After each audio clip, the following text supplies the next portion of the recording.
Cath, y siop llyfrau gan Cindy Wume, wedi'i gyfieithu I Gymraeg gan Elin Meek a gyda Diolch I Dref Wen. Un tro, roedd Cath ddu.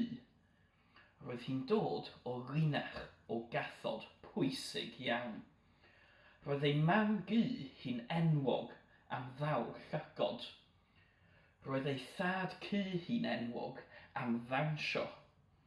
A'i rhieni oedd y gorau yng Nghymru am wneud cacennau.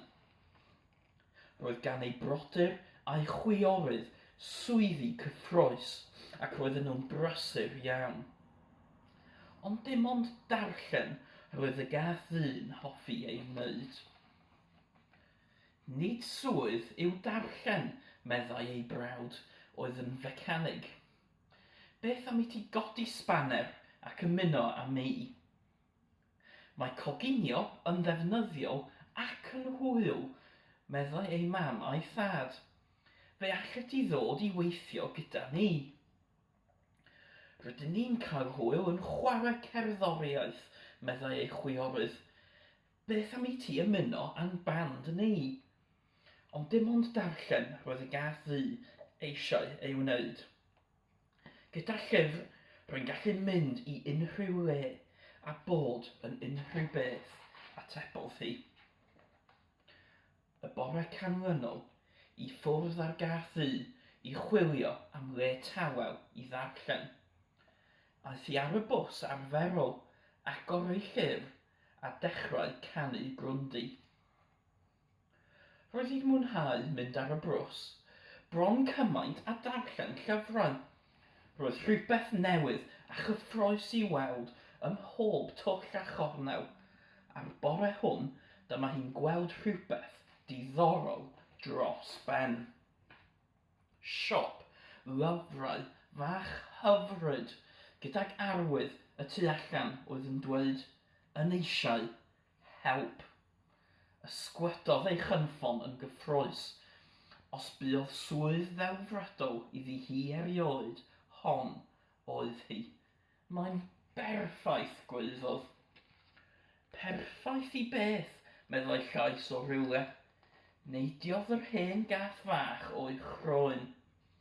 Perffaith I mi, atebodd. Dwi'n dwlu ar lyfrau a hoffwn I helpu. Welly ti ddod I mewn felly, meddai'r ferch. Gweno oedd enw'r ferch a siop lyfrau I blant oedd ganddi. Mae fy nheulu I'n berchen ar y siop ers blynyddoedd lawer, esboniodd. Dwi'n helpu fy nhad cu o dro I dro ac mae angen help llaw arno ni. Wel, mae gen I bawennau, atebodd y gath. Efallai gallai I helpu. Ac felly y bore wedyn, dyma'r gath ddu yn cyrraedd yn gynnar iawn I ddechrau ar ei swydd newydd fel Cath, y siop lyfrau. Y peth cyntaf yn euthon nhw oedd glanhau a thacwiso'r siop. Rhoddodd nhw drefn ar y silffoedd, gwneud arddangosfeydd newydd ac archebu llawer o lyfrau. Rhoddodd nhw gadair esmwyth yn y cynheilog yn y gornel hyd yn oed. Dwi wir wrth fy modd o chneidiodd Cath y siop lyfrau wrth ysgwyd ei chynffon yn gyffrous a chanu grwnd i'n uchel. Croeso, meddai Gweno, wrth i'r cwsmeriaeth gyntaf cyrraedd.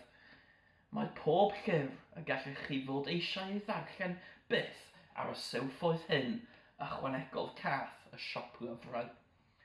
Mae llyfrau am anifeiliaid a llyfrau am foroedd, llyfrau I fynd â chi ar antur ymhell, bell I ffwrdd, lle byddwch chi'n cwrdd â gofodwyr mor ladron a dreigiau. Yna, dyma hi'n mynd ati I helpu pob un o'r plant I ddod o hyd i'r llyfr perffaith. Cyn hir, roedd pawb yn y dref yn gwybod am gath y siop lyfrau, a daeth y siop llyfrau plant yn fwy prysur nag erioed. Ond un bore, ddaeth y bws ddim. Mae'r bws wedi torri i lawr oherwydd y glaw, meddai'r adar, ac mae'n amhosib ei drwsio fe. Felly oedd yn rhaid i Gath y siop lyfrau fynd i'r gwaith rhyw ffordd arall. Ac yn y pen draw pan gyrhaeddodd, wel, am olygfa. Dereg gloi i helpu, gwaeddodd Gweno. Mae pipen wedi byrstio, ac mae'r llyfrau wedi glychu'n stecs. Roedd dŵr ym mhopman dros y stryd. Gan fod cymaint o ddŵr i gerdded drwyddo, ddaeth neb i'r siop y diwrnod hwnnw. Na'r diwrnod wedyn, na'r diwrnod wedi hynny. Roedd y siop lyfrau ei hunan fel petai'n ochneidion drist. Dwi'n credu bod pawb wedi anghofio amdano ni, snwffiodd Gweno. Ond ddywedodd Cath siop lyfrau ddim byd, aeth hi i eistedd yn dorch dawel yn y gornel. Doedd hi ddim hyd yn oed yn teimlo fel darllen. A dweud y gwir, doedd hi ddim wedi darllen llyfr ers dyddiau. A phan glywodd teulu Cath y siop lyfrau am hyn, roedd nhw'n gwybod bod rhaid gwneud rhywbeth. Paid â phoeni dim, cariad, meddai ei mam. Rydyn ni gyd yma i helpu. Dyna beth yw pwynt cael teulu. Dwed beth sydd i'w wneud, dyna i gyd. Ac yn dawel iawn, dechreuodd Cath y siop lyfrau gan y grwndi. Yna, meddai Gweno, dwi'n meddwl bod gen i syniad. Os na all y plant ddod ato ni, beth am fynd â'r llyfrau atyn nhw? Ac felly, yn gynnar y bore wedyn, dyma Gweno, Cath y siop lyfrau a'i theulu yn mynd am dro o gwmpas y dref. Roedden nhw lyfrau yn y lle oedd chwarae ac ar hyd y traeth. Roedden nhw lyfrau ar y feinciau yn ystafelloedd aros y feddygfa, yn yr amgueddfa ac yn yr aquariwm. Roedden nhw lyfrau yn y siop lysiau hyd yn oed, yn union wrth ymyl y bananas. Pan ddaeth y plant o hyd i'r llyfrau, roedden nhw wedi gwirioni, ond roedd rhan arall i gynllun Gweno. Yng nghefn pob llyfr roedd nodyn a map.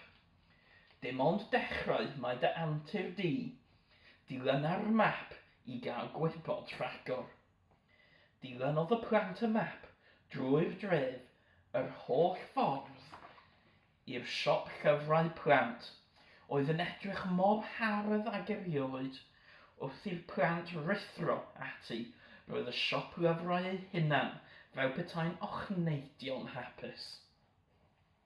Ysgwetodd Cath y siop lyfrau ei chynffon yn frwd a chanu grwndin uwch nag erioed.